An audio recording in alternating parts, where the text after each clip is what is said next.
नमस्कार दोस्तों, आप सभी का स्वागत है आज की इस नई कहानी में। कहानी का नाम है आखिरी काम।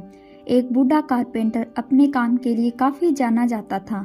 उसके बनाए लकड़ी के घर दूर दूर तक प्रसिद्ध थे, पर अब बूढ़ा हो जाने के कारण उसने सोचा कि बाकी की जिंदगी आराम से गुजारी जाए और वह अगले दिन सुबह सुबह अपने मालिक के पास पहुंचा और बोला, ठेकेदार साहब, मैंने बरसों आपकी सेवा की है, पर मैं बाकी का समय आराम से पूजा पाठ में बिताना चाहता हूँ। कृपया मुझे काम छोड़ने की अनुमति दे। ठेकेदार कारपेंटर को बहुत मानता था, इसलिए उसे ये सुनकर थोड़ा दुख हुआ, पर वो कारपेंटर को निराश नहीं करना चाहता था। उसने कहा, आप यहाँ के सबसे अनुभवी व्यक्ति हैं, आपकी कमी यहाँ कोई नहीं पूरी कर पाएगा, लेकिन मैं आपसे निवेदन करता हूँ कि जाने से पहले एक आखिरी काम करते जाइए। जी, क्या काम करना है? कारपेंटर ने पूछा। मैं चाहता हूँ कि आप जाते जाते हमारे लिए एक और लकड़ी का घर तैयार कर दीजिए। ठेकेदार घर बनाने के लिए जरूरी पैसे देते हुए बोला। कारपेंटर इस काम के लिए तैयार हो गया।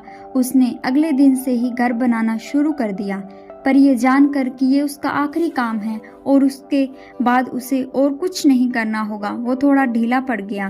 पहले जहाँ वह बड़ी सावधानी से लकड़ियाँ चुनता और काटता था, अब बस काम चलाऊ तरीके से ये सब करने लगा। कुछ एक हफ्तों में घर तैयार हो गया और वो ठेकेदार के पास पहुंचा। ठेकेदार साहब, मैंने घर तैयार कर लिया है, अब तो मैं काम छोड़कर जा सकता हूँ।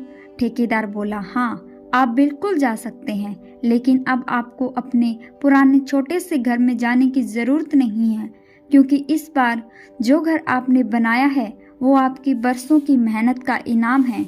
जाइए, अपने परिवार के साथ उसमें खुशहाली से रहिए। कारपेंटर यह सुनकर स्तब्ध रह गया।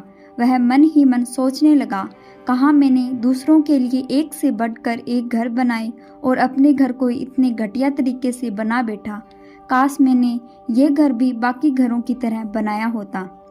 शिक्षा, कब आपका कौन सा काम किस तरह आपको प्रभावित कर सकता है, ये बताना मुश्किल है। ये भी समझने की जरूरत है कि हमारा काम हमारी पहचान बना भी सकता है और बिगाड़ भी सकता है।